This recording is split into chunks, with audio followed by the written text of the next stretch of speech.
Hello students, I hope you all are fine today. I am Shweta Srivastava from Vidya Bhargavan Senior Secondary School.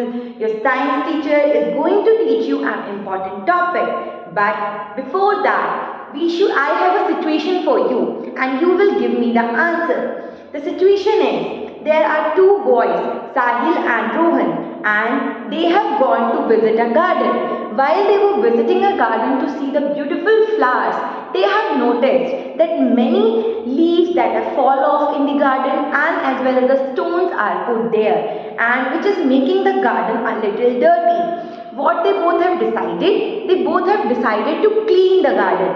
While they were cleaning the garden, they have put all the leaves, the fallen leaves as well as the stones in one container, and they have kept it in one side. While they were doing that, uncle have come there and they have asked to them, like, I need the fallen leaves to decompose and make it a manure. So can you please separate those leaves for me?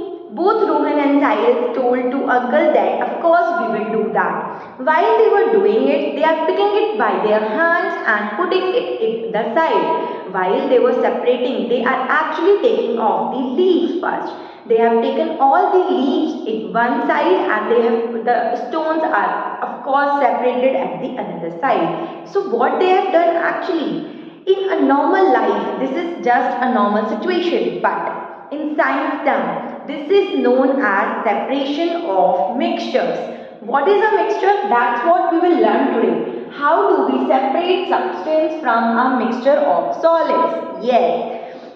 What is mixture? When any two substances, even two or more substances are mixed together, those are known as mixture. In our condition, what was a mixture there? There was a mixture of fallen leaves and stones, and which both Rohan and Sahil have separated out. So like this, we will also see the different methods of separating the solids. But before that, why we are actually doing this separation process? As you have seen in the earlier situation, like they have done it so that they can obtain the leaves for the decomposition process or obtaining the manure. Similarly, there are several kinds of purpose for separating those mixtures. Let us see them one by one. Why do we do that? To remove impurities. Yes, the best example of this one is your mother is just separating the stone from the rice. While she is doing the cooking process, she just first wash it and first they will separate it and then wash it. While the mother is separating, they are actually taking out the stones out from those, either from rice, either from pulses, either from the another kinds of food material. So to remove the impurities from those substance and so that you can consume it purely, that's why it is done. Next one, to obtain the pure samples. Of course, sometimes we have to remove, of course, the impurities that has been removed. After removing the impurities, we will obtain the pure samples.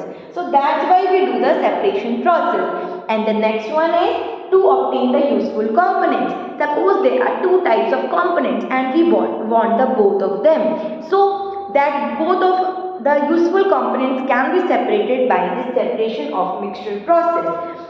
I have shown a kind of two mixtures here. First one is the iron filling. Yes, iron filling, and next one is the sulfur. Yes, it is sulfur. So a sulfur and iron filling are mixed together to form a mixture. But we have to obtain the iron filling again. We wanted the iron filling again. So what we will do? We will pass a magnet over it so that the iron filling gets attracted towards the magnet and sulfur will be left over. In this way, we are separating the sulfur from the mixture of iron. So both of them, now we want the iron, that is a useful component, and that's what I have told you, like we have to obtain the useful components. So this is the basic of why we are doing the separation, and it is widely used in our day-to-day life. We are not noticing it, but I just want you to observe what are the separation process we are carrying out in our day-to-day life.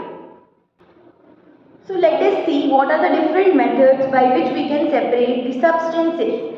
Let us see it one by one. Our first method is hand picking method. Hand picking. So what is hand picking method? In hand picking, the name itself suggested. The method in which we pick by hand. Yes. In hand picking process, what we generally do, we pick and we separate the substances with our hands. For example, if you have a ball full of candies, that is of multicolor, and you want only the blue candies, you are more fascinated towards eating the blue candies. So what you will do, you will pick it one by one the blue candies from that bowls of candies, and you are separating, actually you are separating those blue candies from the multicolored candies that is present in that bowl. So that's why how it is done. In hand picking process, you are actually separating the substances by picking it with the hand. And there are many other examples also where we pick it by a hand. The one example I have already given you, when your mother is removing the stones from the pulses from the rice, she is actually picking out the impurities from those kinds of mixtures. So in hand picking process, what is the properties of doing it, or what are the properties of particles through which in every solution or every mixture we cannot do the hand picking process. Those substances which have, or those materials which have the size is normal, they are neither too big neither too small, so those size are normal, they can be picked it by hand. We cannot separate the sugar and sand because sand particles are very small, but we can separate the sugar with the black stones, small stones, if it is put in the sugar. So that is how the hand picking is done. Our second method is sieving. Again, the name suggests sieving, the process in which we use the sieve. As you can see, this is the very best example, like you are, suppose you are making a tea and you want to separate the tea leaves from the tea that is poured in the cup. So, in that case, you are using the sieve of separating those tea leaves from that liquid portion. So, this is actually the process of sieving in which you separate the substances or mixtures through a sieve. It is not only used in our homes, it is also used in the construction site where the sand is being removed from the stones or other kinds of dirt by a long or by a bigger sieve. So in that process, what they are actually doing, they are separating a larger components, or you can say the tea leaves here, from a very thin particle substance like the liquid. So in that portion, it can easily be, there is also one kind of quality that is required in sieving process, like the mixture's size should be different. Here the mixture size were almost same, but in this the mixture size or the particles that is present in the mixture have different kinds of sizes, so that they can be separated out easily. Now our next process is magnetic separation. The separation that is done by magnets, that are known as magnetic separation. I have already shown you this figure. I will again explain it, but in the terms of magnetic separation. The separation, I told you, the separation that is done by magnets. For example, here I have put the iron filling and here I put the sulfur. I have mixed those mixtures. Now this mixtures contains iron filling and sulfurs. So, how do we separate the iron filling from sulfur? We cannot pick it one by one, the iron filling, by hand picking, nor do we can do the sieving process. In such kind of mixtures, the magnetic separation is a very good method of separation. What they will basically do, they will put the magnet nearby these mixtures. Now, as you already know that iron fillings get attracted by the magnets very well. So, what will happen when we will put the magnets nearby this mixture? The iron fillings that is present in the mixture, that will be attracted very soon by this magnet. So, magnet is able to attract all the ions that is present in these mixtures. So, while they are attracting that, what they are basically doing? They are separating those iron fillings from the sulfur. So, in this way, the magnetic, that is the iron fillings that can be stick to this magnet, while the sulfur will remain in the bowl. And we are actually separating it. We have already separated out all those sulfur from the iron fillings. Now, our next process is threshing. The threshing process is actually based on the work of threshing, that is to thresh the stalk of grains. For example, Like in the wheat field, suppose the farmers have grown the wheat and it grown in the form of plants, but how do we obtaining the small grains of wheat, and that is actually converted into wheat flour from which you are eating the chapatis in your home. So this long process undergoes, but in between there is one more process that is threshing process. In threshing process, the farmers beat the stalk of the grains so that the small wheat that will be fallen down in the ground, while the leaves or while the stalk of the plants will be remain in their hand. What they are actually doing in that case, they are beating those stalks of grains or the stalk of plants in some hard substance so that the wheat grains will fall down, and afterwards they will be separated out by any other methods, like their impurities will be filtered out after next process. But the first process they carry out is the beating of the wheat. That beating of the wheat plant to obtain the wheat grains is known, it is just an example, but in threshing process it is actually the common process of beating those plants to obtain the fresh or to obtain the required food grains we wanted. So threshing is actually the process of separating the grains from the plants by beating it in the ground or in any hard substances. Now our next process is winnowing. Winnowing is also one of the process that is used in our fields for obtaining the grains that we require.